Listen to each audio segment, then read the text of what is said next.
By the introduction of the most modern mobile cameras and the rise in the DSLRs have forever closed the doors that the 90s cameras had it inbuilt, and now the modern cameras don't.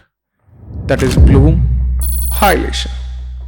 This gave the 90s movies a cinematic touch with that smoothness and the glow on the highlighted or the white areas.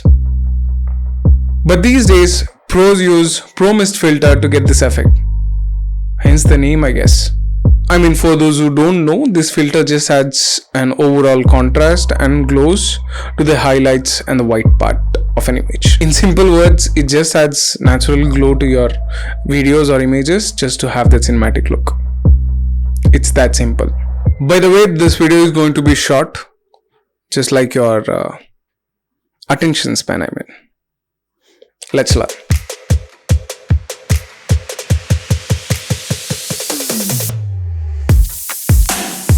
In one of my videos, I've explained how to get these type of effects in Lightroom. If you haven't watched it, link.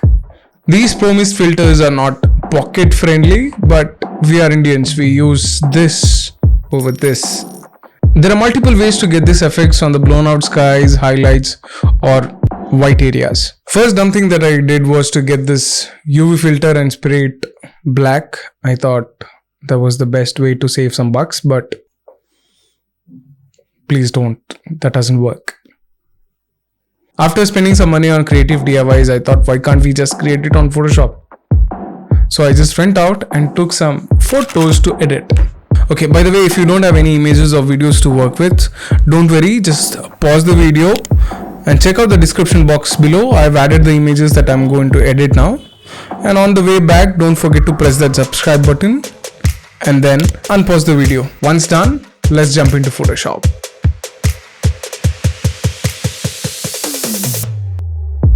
Once in Photoshop, import all your images to the deck. Understand there is two different ways to do it. I will start with the easy one.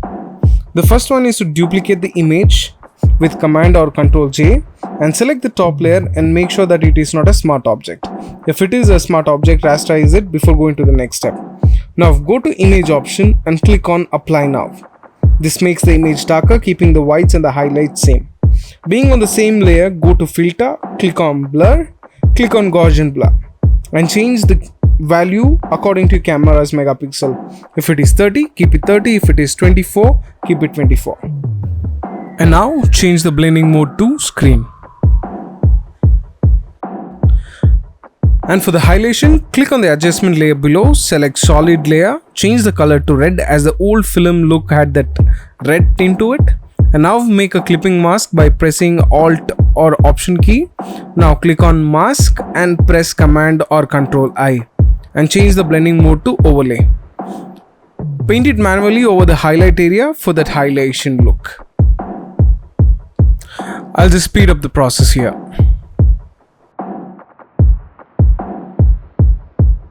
So this is the before and this is the after. Now for the second image, duplicate the layer. You don't have to rasterize for this. Go to Image, Adjustments and Threshold and change the slider little to the right. Select all the bright areas and click OK. Now go to Filter, click on Blur, click on Gaussian Blur. Again, you can give 24 or double that. Click on Mode and Screen. This is the before, this is the after. This is an alternative way to do it without a Pro Mist filter. But to master this effect, you have to practice, as always. So I told you I'll keep the video short. If you like the video, it's just blowing up stuff. I mean, blow up the whites and highlights. Bad joke.